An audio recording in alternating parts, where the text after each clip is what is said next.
నిరీక్షణ prayer house మరియు centre సంఘముల తరపున సర్వశ్రేష్టమైన ఆరాధనకు పాత్రుడైన యేసుక్రీస్తు నామములో మీ అందరికీ నా ప్రేమ వందనములు. ఈరోజు దేవుని వాగ్దానం మార్కు సువార్త 12వ అధ్యాయం 30వ వచనం. నీవు నీ పూర్ణ హృదయముతోనూ, నీ పూర్ణ ఆత్మతోనూ, నీ పూర్ణ మనస్సుతోనూ ప్రభువును ప్రేమింపవలను.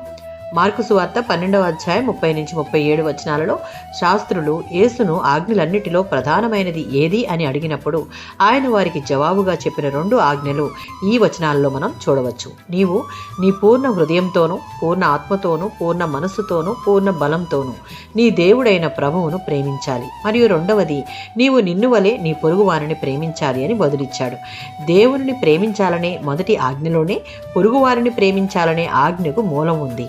మత్తయి సువార్త 22వ అధ్యాయం 37వ వచనం. నీ దేవుడైన ప్రభువును ప్రేమింపవలను అనగా క్రీస్తును నమ్మి ఆయనిచ్చిన రక్షణ పొందిన వారందరూ పట్టుదల గల ప్రేమ కలిగి ఉండాలని దేవుడు అడుగుతూ ఉన్నాడు. దేవునికే అధిక విలువ, గౌరవం ఇచ్చి ఆయన సహవాసం కొరకు ఆశపడుతూ ఆయనకు విధేయుడు కావాలి అని ఆయన చిత్తాన్ని శ్రద్ధతో గౌరవించాలనే హృదయాన్ని కలిగిన వారు ఈ ప్రేమను కోరుతూ ఉన్నారు. దేవునిని నిజంగా ప్రేమించేవారు ఆయన శ్రమలను పంచుకోవాలని కోరుకుంటారు. ఆయన రాజ్యాన్ని అభివృద్ధి పరుస్తారు. దేవుని ఎడల ఒక వ్యక్తి ప్రేమ హృదయపూర్వకమైనది, అధికమైనది అయి ఉండాలి. ఏ ప్రేమతో దేవుడు ప్రేరణ పొంది తన కుమారుణ్ణి మన కొరకు ఇచ్చాడో మన ప్రేమ కూడా అలాంటి ప్రేమ అయి ఉండాలి. దేవుని ఎడల గల ప్రేమలో వ్యక్తిగతంగా అంటుకట్టబడి ఉండాలి.